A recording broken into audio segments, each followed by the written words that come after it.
Welcome to Reflections, a program where we discuss values and virtues for the transformation of the individual and the society in general. I am Father George Ehusani. Once again today I have in the studio Mrs. Eugenia Abu, media consultant, Eugenia Abu of the NTA fame.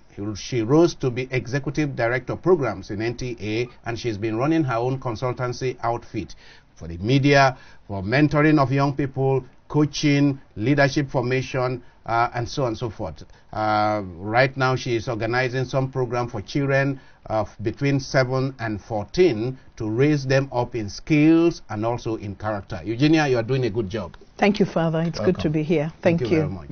So you are retired but not tired, right? I'm quite busy. Great. Today, Eugenia has come once again to our studio because we want to discuss the anti-corruption campaign. This time we're not talking of the government campaign, we're talking of the campaign as we all should own the campaign. How do we raise our young people in this country to be men and women of integrity? What is our role? What is the role of parents? What is the role of teachers? What is the role of media executives? In our anti-corruption program that Luke Terra is anchoring, with the support of Mercator Foundation, you are part of it, and you are taking the dimension of the media, and we call it new influences and influencers. The character of our people today is influenced by the media, the social media as well as the regular media. How can we use the same media that we are complaining about? We are complaining about social media and how our children are behaving. We are complaining about Yahoo, and how people's character is being formed by the social media. People are being mentored. How can you use these same media, both traditional and new? How can we use them to form people to be men and women of character, of integrity? How do we use these same media to fight corruption in our society and instill a culture of accountability? That's the issue we need to discuss. Thank you, Father. A little bird told me that congratulations are in order. You are shy of 40 years in the Lord's vineyard. At 37, I want to congratulate Thank you you for very your much. work. Thank you. I wish you well, and I wish you many more years in God's service. And Amen. may your vineyard where you're working yield many positive fruits. Amen. Thank you. I think it's important for us to look at the media from a perspective where many parents don't pay attention. A lot of the things our children are learning, they're learning them on social media. They're learning others on TV. I worked in TV for many years, and I was quite a young person who enjoyed watching TV. But the content at the time is not the content we have now.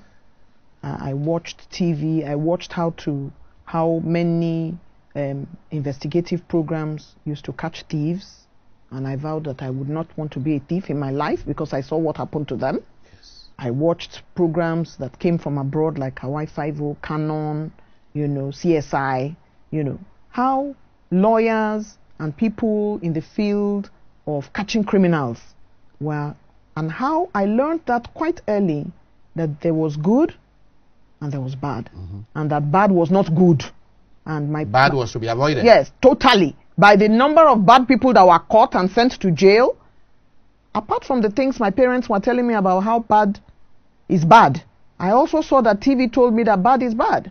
I lived in Zaria. I watched NTA Kaduna. There were programs on culture. There were programs on character. Today is a free fall. There's pornography on TV. If you have good money, you can buy it. You can watch pay channels that show you how to catch another person's husband. There are TV programs that show you how to be a criminal. There are TV programs, especially reality programs, that tell you that all you need to do is to betray another person. And you win. And you win. Another one is to do chua-chua. And you win. They call it strategy. But it is not strategy. It is how to dehumanize another human being. It's how to have moral depravity. Sleep with each other in public. You go and win. I have difficulty in dealing with those kind of programs. That is what our children are watching. They're texting each other to be ready. We watched football. I was a girl, but I watched football. I rooted for Nigeria. These are programs that imbibe in you unity. So what you are saying is that television as it was 30, 35, 40 Oh no, years it has ago changed is not significantly. the way television Yes. is now. It's about how much money content can bring in. And I mean, I do programs for children and so on. A lot of sponsors would rather sponsor a highly morally depraved musician than to sponsor a program that you are doing to teach children leadership skills. So there's a challenge within the society. And we have to really change our mindsets. Character building, like you said. Anti-corruption tendencies. We have to groom them from small. What you are saying now is very disturbing. Yes. Because when you go to organizations that sponsor Yes. programs, Yes. you have otherwise responsible looking people who Oh. are the MDs and the commercial managers and advert managers and so on and so forth. But when you now see the kind of things they sponsor on TV, they tell you that that is what the young people will like. No. Is it just what the young people will like? It's not just what they want because they don't know any better.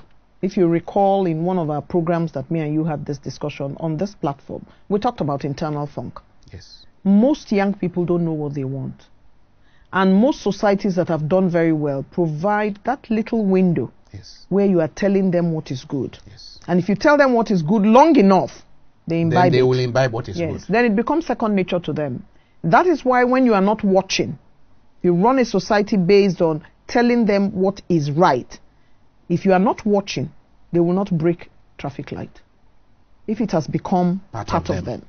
But if you have not taught them that this is not good for long enough, they are going to break traffic light and tell you that, well, everybody is doing it. So what do we do about people who are maybe 50, 40, 45 years old, who are managers, MDs, and advert managers in their companies, and who all they are attracted to is the money that comes, how much sales they are going to make, and therefore what they pay for as advert are this, what I'll call horrible things on TV. So I watch these things and I'm like, okay, the young people don't know better, but what about those sponsoring these things? What it is that if you study marketing research from old, it's called from cradle to death. Their plan is to, if it is vices like tobacco or whatever it is, you catch them young. It is why they sponsor music festivals, because that is where those things that they sell that are not good for our children are sold, so that they get addicted from, so from cradle to death. And those are some of the things parents should watch out for. There are certain things that are not good for your children, even on TV. Yes. You see those things they put on pay TV channels that says, this will lock it. Children have learned to unscramble it. So you have to have many devices that prevent them from going where they shouldn't go, which is why you shouldn't give a young person a smartphone. Yes. Because he will go where he shouldn't go. But talking about those people you see who are responsible, I think they are a demographic that is that needs attention. Yeah, that's what I mean. Yes, they should be collected into a room and told how they are damaging society. Because everything is not about money. Their corporate social responsibility should be about how society can be better. A lot of the money should be given to make society better. You cannot say we're heading for 2019, we're worried about how people will misbehave and so on, when you have not put money in training young people not to fight. Yes. Yes. You should put money in ensuring that there is voter education, that you teach young people that winning and losing is not the end of the world. In the children's program, which I lead facilitate, the young people's program which we do, the Treasured Writers, we teach winning graciously and losing gallantly. Yes. Because we have an election where somebody becomes ambassador. That ambassador by next year gets to represent us, goes to the UN, appears on TV programs, and they campaign. In fact, 2 of the editions we had, INEC came and helped us to conduct the election. I mean, I'm talking about 50 children of between 7 and 14. And if you see the cry, when the ones who have lost, they have campaign managers. It's interesting to watch children. And they are beginning to imbibe some of the things that their parents are doing. So you can see somebody trying to bring cake and other things that are not allowed in the... bribe. Yes. So there are rules and regulations. You can bring pencil, you can bring sharpener, you can bring... but you cannot be bringing cake. You cannot be bringing meat pie. It is not allowed. But when they lose, the other ones begin to laugh at them. and their self-esteem is eroded. Yes. So what we do is we have one or two people who are counselors who, we give a lecture once the votes are cast. The results to prepare them for the results. Yes, the results are announced on Saturday when there's a party, when their parents are there, when the loss is less felt. So you have something like a peace meeting, the one that was held between Jonathan and Buhari before the election. Yes. So basically, young people are prepared, but they also learn that if you lost this year, you could win next year. You could win next year, and that the person who lost is not a bad person or not an unintelligent person who is teaching these things. Corruption is brought about by winner takes all. Corruption is brought about by some of these reality programs. When you lose, you lose. The person who won takes the car. All the remaining 3 finalists get nothing. So those people that you are talking about who are holding those positions as marketing directors need to understand the psychology of young people. You cannot say the 3 people who ran the race should get nothing, and the one who won. So they do everything possible to be the ultimate winner, including betray others, knife people in the back, Is that not cheat. why? Is that not why sportsmen and others are taking doping? Yes. Because of a culture of the winner takes all. Yes. So you have made an important point. This whole the winner takes all is not good. No. Because people will do anything and everything Yes. to be the winner. Yes. They say this thing about aggressive competition. Yes. I have an expression to say what you compete to get, you compete to keep. For others will compete to snatch from you what you competed to grab from them. Yes. So aggressive better collaboration. Yes. Every human being has ingenuity. Every human being has something to bring to the table. So society has to evolve some way of getting the gifts of each person on the table and using, rather than promoting an aggressive competition where one person wins and the other are left high and dry. Yes. You see, in these things that we do for the TTW ambassador, the person who comes second is called deputy ambassador. The person who comes third is called scribe. Everybody gets a gift. Yes. Winner takes all is not good for children. It's not good for children. It's not good for anyone. This is the reason why in many societies that are very conscious of this, there are no positions in primary school and high school. Yes. No positions. You pass. And so everyone's effort is appreciated. Yes. And they do well, and they still go to do well in the university, even though they didn't feature positions in primary school. Academics is not the only way a child is brilliant. Yes. A child can be a painter, and he doesn't know mathematics. Yes. So and you cannot. It can be an excellent painter. He can be a good woodwork person. Yes. So don't say because he doesn't know mathematics, he's not going to be an engineer, he's not a good child, he doesn't have anything. Why do we have corruption at such a high level? It's because there's a separation of peoples. So there's a group of people considered the ones who can become MDs, and the rest of you are nothing. And that is not good. So if you don't become an MD at all cost, then you are poor, or you are stupid, or you are an idiot. You don't want to eat the national cake. Corruption is about the big things and the small things, and parents must keep an eye on those things. My father used to tell me that I'm the most beautiful girl in the world. He told me so much so I actually believed him. So when we went to the university and they said we are doing Queen Amina pageant, they came to me and said, will you like to run? I said, I've been validated by my father. Do I need another judge? I don't need another one. My father says I'm beautiful. So if I go now, are you going to tell me that if I didn't win, I'm no longer beautiful? So my father prepared me for what the world will throw at me. And I never competed in any beauty contest because it wasn't necessary. But today we put small children to wear crown. We tell them they are beautiful. Then when they go forward and one human being tells them down the road that they are ugly, their entire self-esteem crashes. They are committing suicide. You know? So you need to look out for things like small things like, what are your children doing? Are they buying stuff they can't afford on the internet? Because there's corruption in there. People are teaching children to shop for things they can't afford. There are scams in there. Are your children involved in scams as a 10-year-old? Is he selling something that is broken to his classmates? And saying, then you encourage him, you say, he's a businessman. He's a fraud. He's not a businessman. He will take it higher. Is she wearing, are you giving her short dress and halter neck to wear? You're encouraging prostitution. When she's older and she's exposing her body, you begin to complain. You taught her that she should go to church wearing short shorts, where when she bends, you can see her pants. When they don't give you back change as your children, you should worry.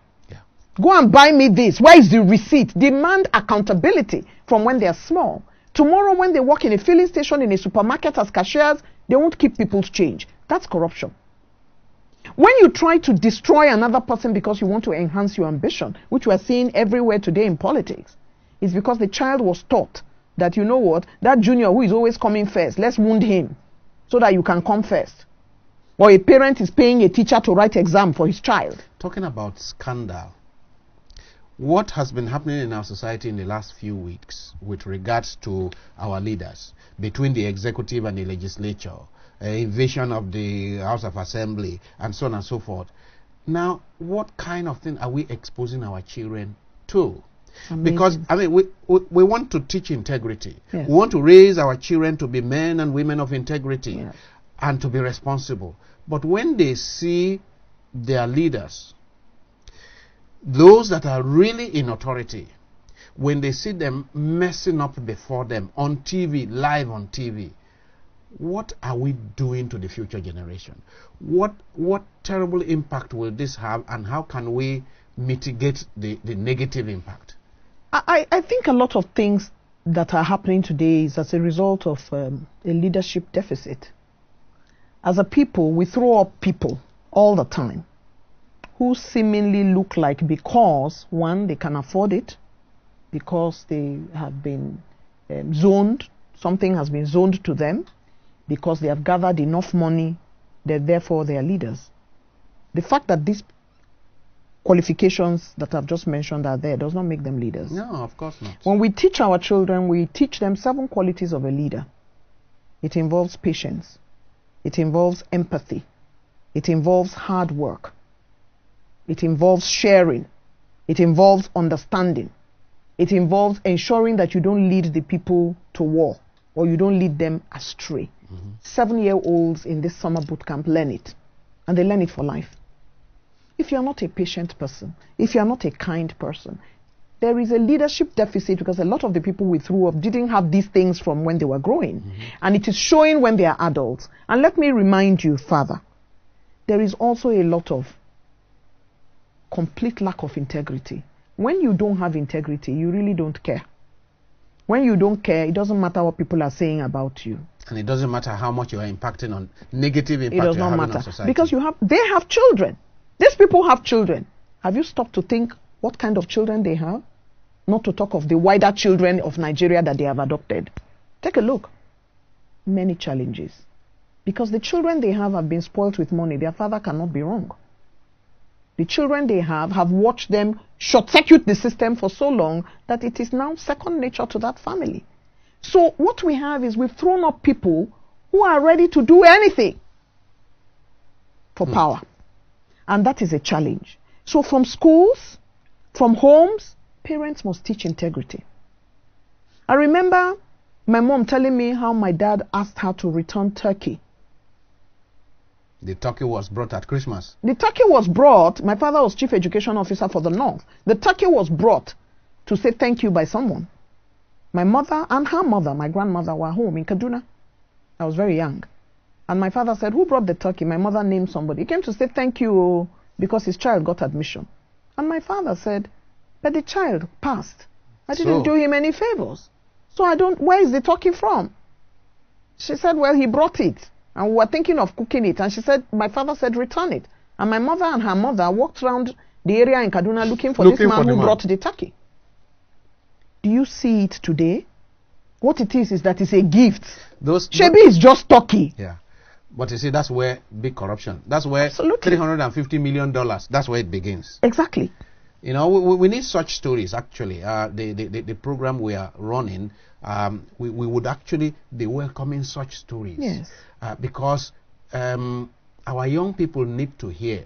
I mean, I said it somewhere, that in this country, a district officer had his appointment terminated in 1924 because he bought a typewriter not in the regular manner. I mean, he misappropriated.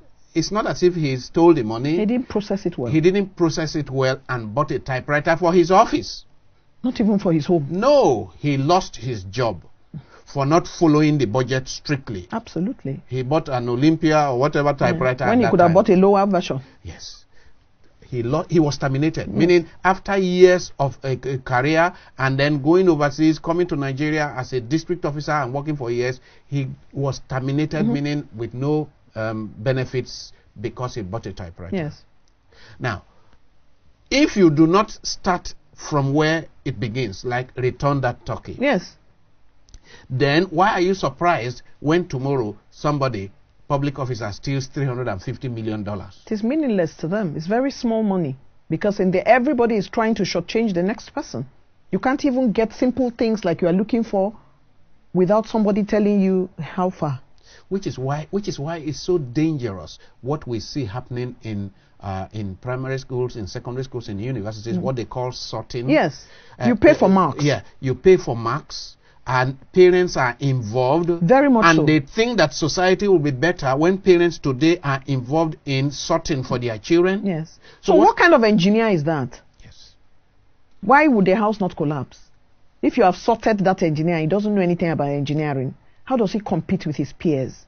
I tell people that I will go to BBC, go to CNN, and when I speak, they listen. Because I took time. I was patient to learn my craft. Young people, a lot of them are not patient. First, their pocket money is 250,000, some of them. Then when they start working and you say their salary, just like you write, is 65,000, they don't cope. My father would say, if you cannot manage 5 naira, you can't manage 5 million.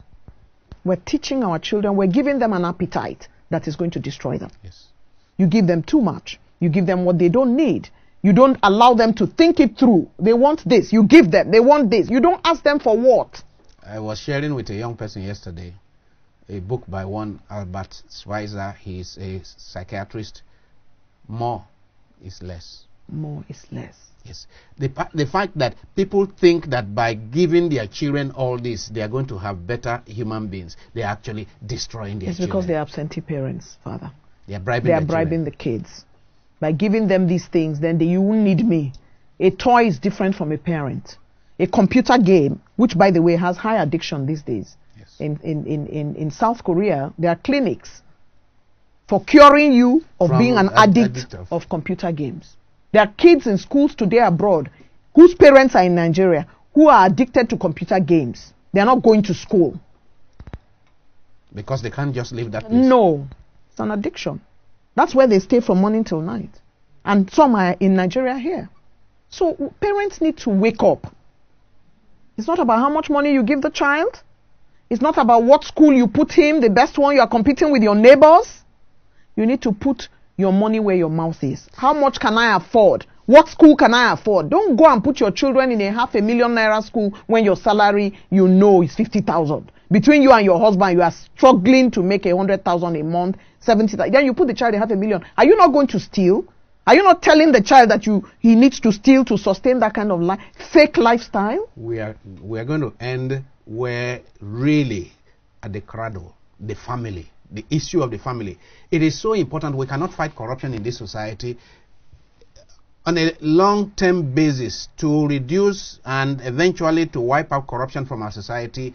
For any long-term basis, if we do not work on the family, yes. The quality of men and women that are going into marriage, the quality of family life, and making time for children rather than bribing children, making time for children. I mean, if your work is so important for you, your career is so important for you, now face your career. Don't have children. Don't go into family life. Don't have children. But if children are important for you, then you must make time for those children rather than thinking that by bribing the children, you would, they will be happy. Well, that is short-term measure. It is. Instant gratification, but the consequences are terrible. And the society as we have now, particularly I am worried about exam malpractice. Exam malpractice that is not only at university level, at high school level, it's even in primary school level. What we are planting in children is that cheating does pay. Absolutely. Cheating does pay. And if we are going to turn it around and say cheating does not pay, then parents must model it. Leaders must model it. Right now, with what is happening in our society, parents must continue to constantly dilute what children are exposed to. Yes. Because children are exposed to negative vibrations. Yes. I think that in every home, Parents must constantly sit down with children to say, look, you saw that on TV. What did you get? Yes, what did you get? And that that is not the way to live. Yes. You saw leaders doing this. That's not the way to be leaders. Yeah. Because they are using those leaders as their role models. Yes. If they fight, if they quarrel, if they have no integrity, as long as they have money, it's okay. Yes. And that should not be the message. You should tell your children that those are gangsters and not leaders. That is it. That those are gangsters. If you see leaders carrying chairs in the House of Assembly to beat one another, those are gangsters and not leaders. And the media has, the parent has a big role to play in their social life. Yes. It's not every party you should attend. Yes. It has to be very important to you. If you work Monday to Friday and Saturday and Sunday, you are from one naming ceremony to another. You are changing ashwebi like pure water. You are attending everybody's wedding. And weddings are longer than necessary these days. Yes. You go and sit down there from morning till night. Can you not attend it for 1 hour and go home to your children? They didn't see you at all. You expect them to learn integrity? Where are you? And the kind of, in many of those parties now, the kind of music they play. And ostentatious living. Ostentatious living. Even the music is celebrating vanity. Yes. We hardly have responsible music, the kind we used to have when I was young. It is all kinds of things celebrating vanity, really. Yeah. So we have work to do. Our generation have work to do if we are going to have anyone succeeding us, if society is going to be sane. The consequence of what we are having today is a sick society. It is. We are going to have a lot of sick human beings. Now, Eugenia, tell us your last word on this. The media and what the media can, how the same media that often has a lot of corrupting influence, how the media can be used to turn things around as a powerful instrument. Any last word from you? Yes, I think character building. I think dramas that pursue, we had them. We had Kokro at Dawn in the past. We had good programs. We followed them in the village there. The village chief, the Kabiesi, was a role model. The head teacher was everybody wanted to be a teacher because of village headmaster. Wanted to be a teacher.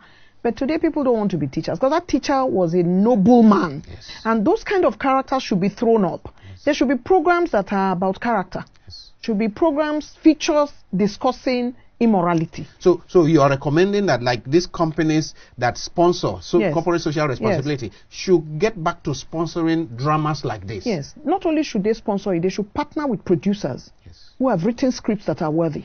Yes. Not the ones that show immorality, naked women, people snatching husbands. They should go back and look at those scripts and bring back those kind of things like Kokro have done. You would see even Zebrudaya sometimes he will preach from what he is saying, even in the language he speaks. Yes. You all know that when Nati has done something wrong, Zebrudaya is in front. Ovaleria, the wife, is also in front. And in Village Headmaster, everybody, Amebo was considered Amebo because she gossiped. And it was a negative, she carried details. Yes. And she had a name. It became a name that all of us knew with gossiping. So those programs, both the children's program that teaches children high morality, values, culture, sharing, empathy, kindness can be brought to the fore. Yes. In fact, they can commission it. Yes. If you find a producer, I've talked with a few who are ready to go our way and say to me, can you write us, I'm a screenplay writer, can you write us dramas that imbibe these things? There are not many. They should all be brought into a room and told that if they continue in this trajectory, Nigeria will be destroyed by their money. Oh, yes. If we do not change our course, we will end up where we are headed. Absolutely. And we are headed towards destruction. Yes. So on this note, we would bring this program to an end. We are believers. We believe that God has not left us to our own devices, and that with a little effort on our part, the grace of God will see us through, and our society will be transformed to be a society of integrity. May the Lord help us. Amen. Thank you very much, Eugenia. Thank you, Father. It's been an honor to be here. Thank you.